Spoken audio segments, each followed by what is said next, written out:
नमस्कार, बहुत स्वागत है आप सभी का इंडिया न्यूज राजस्थान में और आप देख रहे हैं हमारा खास कार्यक्रम बड़ी खबर। तो कार्यक्रम की शुरुआत भी करते हैं बड़ी खबर के साथ। सीएम अशोक गहलोत से जुड़ी ये बड़ी खबर आपको बता रहे हैं, जहां सीएम अशोक गहलोत इस वक्त उदयपुर पहुंचे हैं। मुख्यमंत्री अशोक गहलोत और डबोक एयरपोर्ट से बेणेश्वर के लिए रवाना हुए हैं। स्थानीय कार्यक्रम में शामिल होने वाले हैं सीएम अशोक गहलोत। रवाना हो चुके हैं वो, उदयपुर के लिए रवाना होंगे शाम 4:30 बजे। उदयपुर पहुंचे मुख्यमंत्री अशोक गहलोत, बड़ी खबर आपको बता रहे हैं। डबोक एयरपोर्ट से बेणेश्वर के लिए रवाना हो चुके हैं अशोक गहलोत। स्थानीय कार्यक्रम में शामिल होने वाले हैं सीएम अशोक गहलोत। शाम 6:30 बजे बेणेश्वर से उदयपुर के लिए रवाना होंगे और आपको बता दें शाम 7 बजे तक उदयपुर पहुंचेंगे सीएम अशोक गहलोत।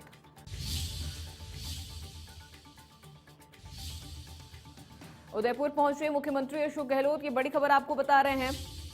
डबोक एयरपोर्ट से बेणेश्वर के लिए रवाना हो चुके हैं और आपको बता दें स्थानीय कार्यक्रम में शामिल होने वाले हैं सीएम अशोक गहलोत, जिसके लिए वो रवाना हो चुके हैं। शाम 6:30 बजे बेणेश्वर से उदयपुर के लिए रवाना होंगे और शाम 7 बजे तक उदयपुर पहुंचेंगे सीएम अशोक गहलोत।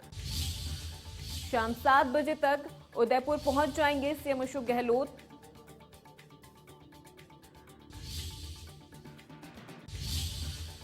तमाम जानकारी के लिए सीधे रुख करते हैं हमारे संवाददाता दिनेश डांगी का। दिनेश, क्या जानकारी है, क्या कुछ खास होने वाला है मुख्यमंत्री के इस दौरे के दौरान?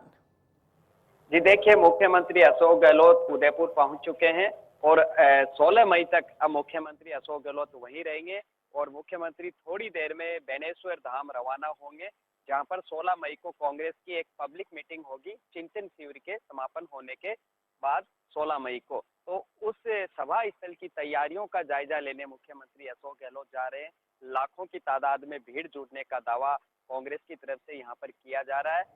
3 नदियों के संगम पर है बेणेश्वर धाम, क्योंकि यहाँ से मध्य प्रदेश, राजस्थान और गुजरात 3 राज्यों के आदिवासी जो वोटर्स है उनको किस तरह प्रभावित किया जाए, किस तरह कांग्रेस पार्टी से जुड़ा जाए, इसको लेकर ये सभा रखी जाएगी, यानी आदिवासी वोट बैंक को साधने के लिए। तो उस सभा की तैयारियों का जायजा लेने मुख्यमंत्री अशोक गहलोत बाई रोड रवाना होंगे।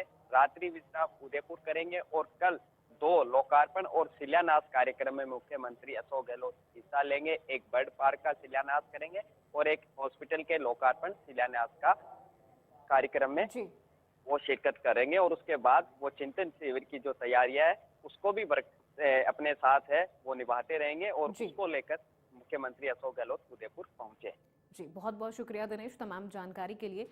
तो वहीं सीधे रुख करते हैं उदयपुर का, जहां से हमारे संवाददाता अभिषेक जोशी हमारे साथ जुड़ गए हैं। अभिषेक, क्या कुछ तैयारियां उदयपुर में सीएम अशोक गहलोत के आगमन को लेकर की जा रही हैं?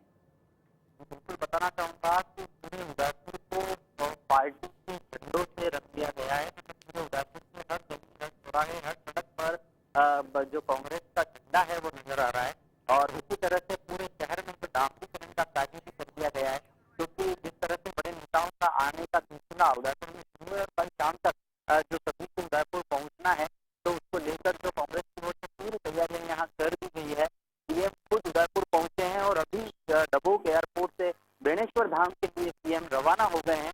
उनके साथ गोविंद सिंह डोटासरा भी यहाँ से रवाना हुए और बेणेश्वर धाम में जो कार्यक्रम है उसका जायजा लेने जो सीएम यहाँ से गए हैं और उसके बाद शाम को 7 बजे तक फिर से उदयपुर आने का सीएम का कार्यक्रम प्रस्तावित है और उसके बाद सीएम रात्रि विश्राम उदयपुर में ही करने वाले हैं और कल से जो सभी नेता हैं वो उदयपुर पहुंचने लग जाएंगे और 13 तारीख से जो ये शिविर शुरू होगा और उसकी तैयारियां जो पूरी कर ली गई है, अंतिम रूप उन्हें दे दिया गया है।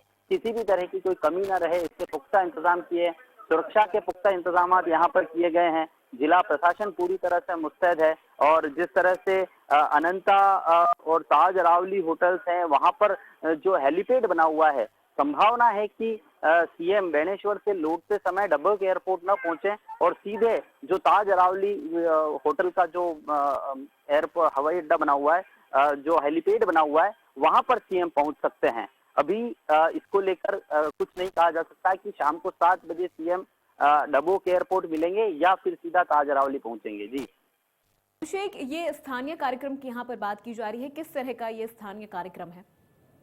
जी बिल्कुल, आपको बता दूं कि बेनेश्वर धाम जो है ये एक आस्था का बहुत बड़ा केंद्र है और बहुत बड़ा जो मेला है वो आदिवासी अंचल का मेला यहाँ पर लगता है। लाखों की संख्या में जी। लोग यहाँ पर बेनेश्वर मेले में पहुंचते हैं। आदिवासी इलाका है और पिछले 2 चुनावों से पहले यहाँ का बहुत बड़ा वोट बैंक जो था वो कांग्रेस के पक्ष में था, लेकिन पिछले जो 2 चुनाव हुए हैं उन दोनों चुनावों में यहाँ से कांग्रेस को भारी हार का सामना करना पड़ा है। तो जो जी। कांग्रेस के वोटर्स थे वो कहीं न कहीं भ्रमित हो गए। पिछले 2 साल में कांग्रेस उसमें पकड़ नहीं बना पाई, तो उन जो वोटर्स हैं उन्हें अपनी ओर करने के लिए बेनेश्वर जी। में एक बहुत बड़ा जी जो कार्यक्रम बिल्कुल, है। बहुत बहुत शुक्रिया अभिषेक तमाम जानकारी हम तक पहुंचाने के लिए। तो ये बड़ी खबर आप तक हम पहुंचा रहे हैं। शाम 7 बजे फिर उदयपुर पहुंचेंगे सीएम अशोक गहलोत और उदयपुर के लिए रवाना हो चुके हैं। शाम 6:30 बजे बेड़ेश्वर से उदयपुर के लिए रवाना होंगे। और आपको बता दें कि अभी उदयपुर पहुंच चुके हैं मुख्यमंत्री अशोक गहलोत। चलिए अगली खबर जयपुर से आप तक पहुंचा रहे हैं, जहां विधायक गिरिराज मलिंगा ने सरेंडर कर दिया है। पुलिस कमिश्नर आनंद श्रीवास्तव के सामने उन्होंने सरेंडर किया है। ये पूरा मामला जेईएन मारपीट से जुड़ा हुआ है, जिस मामले में उन्होंने सरेंडर कर दिया है।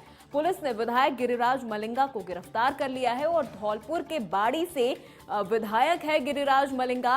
और सबसे खास बात ये, गिरफ्तारी से पहले मलिंगा ने सीएम अशोक गहलोत से मुलाकात की थी। मुख्यमंत्री आवास पर वो पहुंचे थे, जहां उन्होंने सीएम अशोक गहलोत से मुलाकात की थी। उनके बीच में बातचीत भी हुई थी और इस दौरान मंत्री राजेंद्र गूढ़ा भी इस बातचीत के दौरान मौजूद थे। सीएम ने मलिंगा को कानून की मदद करने के निर्देश दिए और इसके बाद सीएम के निर्देश मिलने के बाद मलिंगा ने सरेंडर कर दिया है। तो आपको बता दें ये बड़ी खबर, एमएलए गिरिराज मलिंगा ने सरेंडर कर दिया है। और सरेंडर करने से पहले वो मुख्यमंत्री आवास पहुंचे थे, जहां उन्होंने सीएम अशोक गहलोत से बातचीत भी की थी। पुलिस कमिश्नर आनंद श्रीवास्तव के सामने मलिंगा ने सरेंडर कर दिया है। और जब वो सीएम अशोक गहलोत से मुलाकात करने पहुंचे थे, सीएम अशोक गहलोत से जब उन्होंने बातचीत की थी, तब खुद सीएम अशोक गहलोत ने उन्हें कानून के जो भी रूल्स हैं वो फॉलो करने के लिए कहा था, साथ ही साथ कानून की मदद करने के लिए भी कहा था, जिसके बाद उन्होंने सरेंडर कर दिया। और इस बातचीत के दौरान राजेंद्र गूढ़ा भी मौजूद थे। अब गिरिराज मलिंगा ने सरेंडर कर दिया है और उन्हें गिरफ्तार कर लिया गया है। चलिए अब आपको सुनवाते हैं क्या कुछ कहा है विधायक गिरिराज मलिंगा ने। कोई डीजीपी कोई वो सजा बुनने वाला तो है नहीं, कहने के कोई सजा बुन दे मेरे को। सजा तो न्यायालय के हाथ में, जज के हाथ में। मैं कोर्ट का सम्मान करता हूँ, जो भी कोर्ट का डिसीजन होगा वो मान्य। नहीं, मेरे से तो मुख्यमंत्री जी ने यही कही है कि आप सरेंडर हो जाए। जो रोजाना का जो फालतू अखबारबाजी होती है, मीडिया पे छनता है ये है। अब मैं तो वो अखबार वालों को पूछना चाहता हूँ कि 22 फ्रैक्चर बता रहे थे, अब उनकी रिपोर्ट कहाँ गई? जो मेडिकल की रिपोर्ट आप लोगों के सामने रखी है क्या कितने फ्रैक्चर हैं, कितनी क्या है? टोटल 12 चोट हैं, उसमें शायद 6 या 5। बता दें पुलिस कमिश्नर आनंद श्रीवास्तव के सामने सरेंडर किया विधायक गिरिराज मलिंगा ने। और तमाम जानकारी के लिए चलिए सीधे रुक करते हैं हमारे संवाददाता विशाल का। विशाल, क्या कुछ अपडेट है आपके पास इस पूरे मामले को लेकर? क्योंकि सबसे खास बात यहाँ गिरिराज मलिंगा के सरेंडर में जो है वो ये कि उन्होंने सरेंडर करने से पहले मुख्यमंत्री अशोक गहलोत से मुलाकात की। जो उनका निर्देश आया गिरिराज मलिंगा ने उसे फॉलो किया। देखिए इस पूरे घटनाक्रम को 45 दिन बीत चुके हैं। 45 दिन बाद गिरिराज मलिंगा जो कि बाड़ी के विधायक है, कांग्रेस की राजधानी के कारण उन्होंने जयपुर पुलिस कमिश्नर आनंद श्रीवास्तव के सामने इसके पीछे की कहानी पहुंचे थे, जहां पर उन्होंने मुख्यमंत्री से पहले मुलाकात की थी और वहां पर उन्होंने सरेंडर किया था। लेकिन मुख्यमंत्री के समझाने के बाद मुख्यमंत्री ने कहा कि जिस तरह से मीडिया में पूरा एक तरह से कह सकते हैं कि पूरे मामले को हाईलाइट किया गया था, ऐसे में मुख्यमंत्री ने उनको सुझाव दिया कि आप कमिश्नर के आगे जाइए और पूरे मामले में सरेंडर कीजिए और उसके बाद जो भी पुलिस कार्रवाई है वो निष्पक्ष तरीके से पुलिस कार्रवाई करेगी।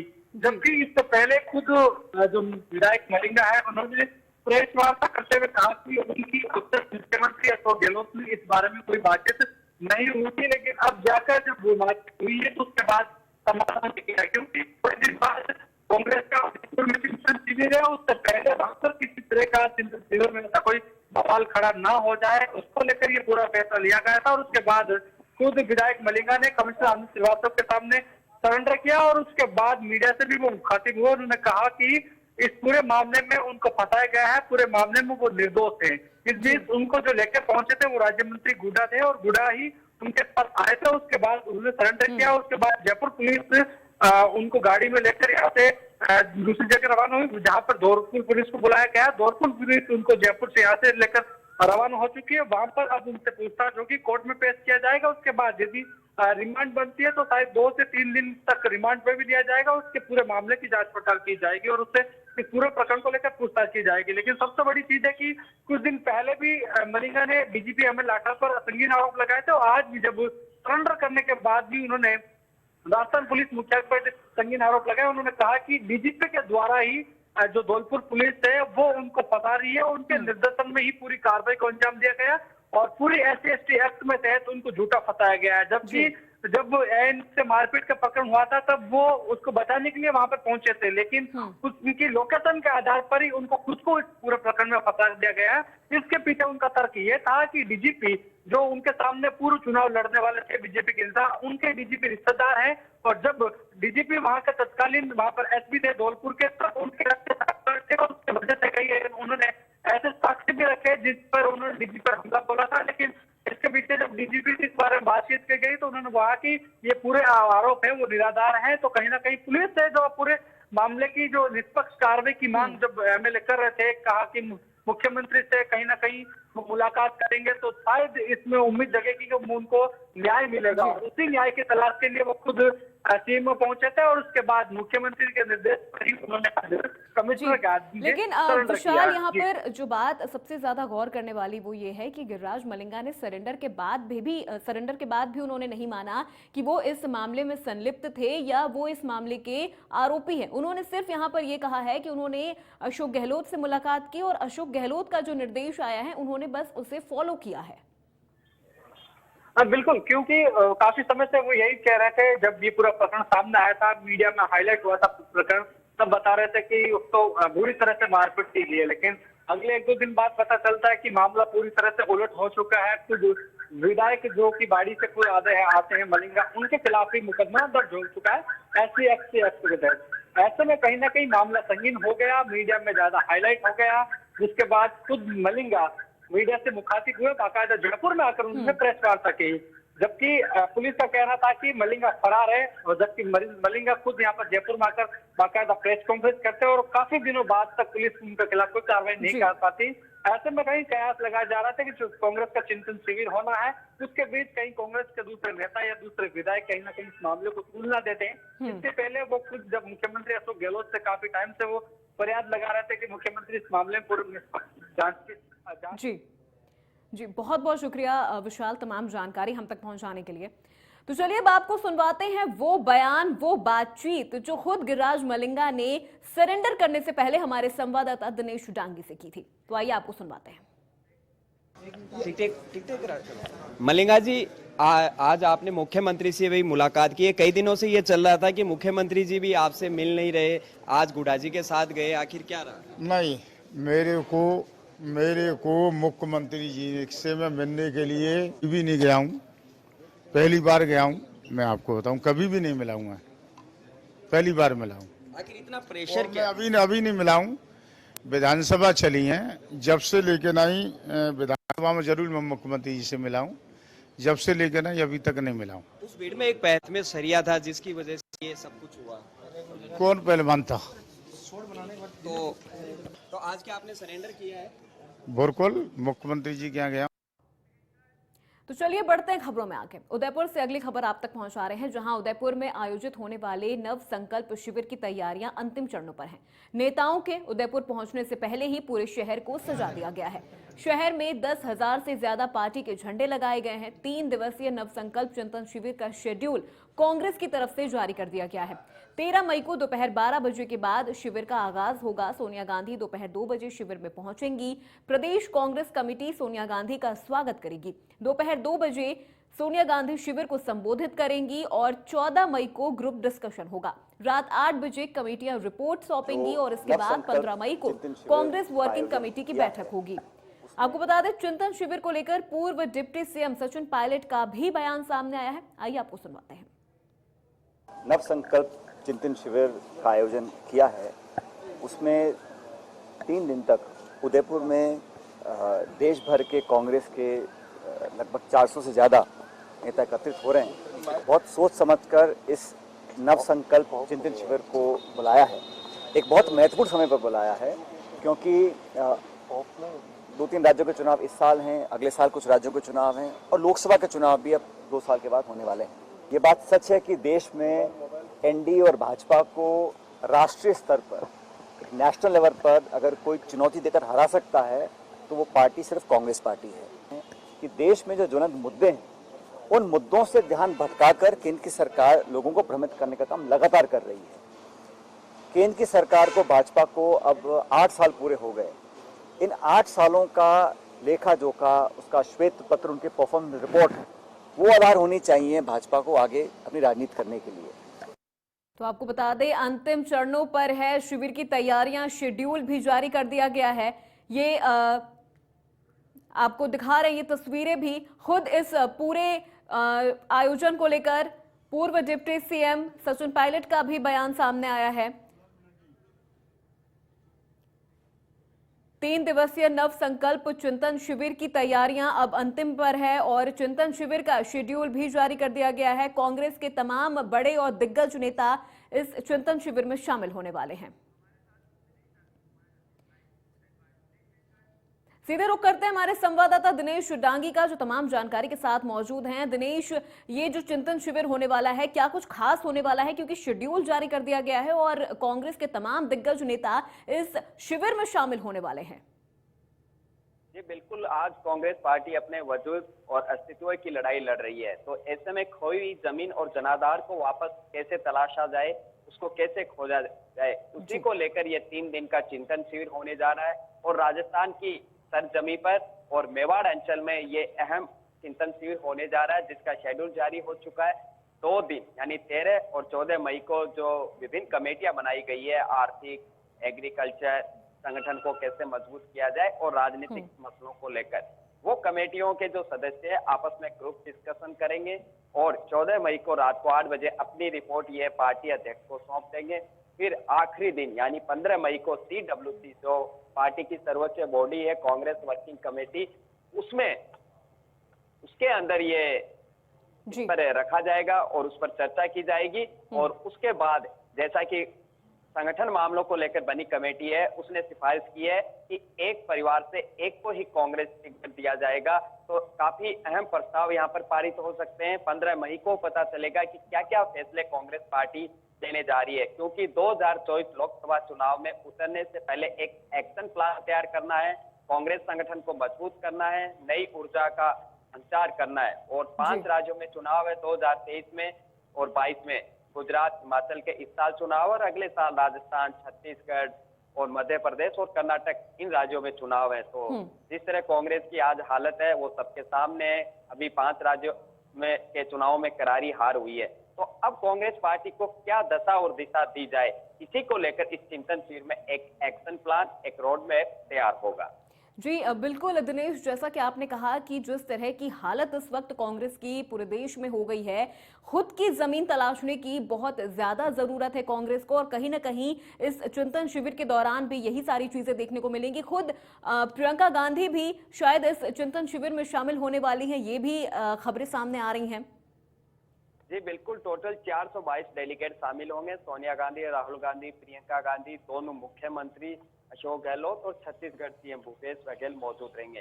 इसके अलावा तमाम राज्यों के प्रदेश अध्यक्ष, नेता प्रतिपक्ष, पूर्व केंद्रीय मंत्री और तमाम जो अग्रिम संगठन है, चाहे वो NSY हो, यूथ हो, महिला हो या फिर सेवा दल कांग्रेस, इनकी राष्ट्रीय कार्यकारिणी के पदाधिकारी शामिल होंगे। और ये ओपनिंग और एंडिंग जो सेशन है उनमें मौजूद रहेंगे। और कमेटियां जो विभिन्न मसलों को लेकर बनाई है वो ग्रुप डिस्कशन करेगी, फिर वो अपनी रिपोर्ट और सिफारिश अध्यक्षा को सौंप देगी और उसके बाद उन सिफारिशों को किस तरह लागू किया जाता है, इस पर सभी की नजरें टिकी हुई है। जी बहुत बहुत शुक्रिया दिनेश, तमाम जानकारी हम तक पहुंचाने के लिए। तो फिलहाल बड़ी खबर में मेरे साथ इतना ही। देश प्रदेश की तमाम बड़ी खबरों के लिए देखते रहिए इंडिया न्यूज राजस्थान।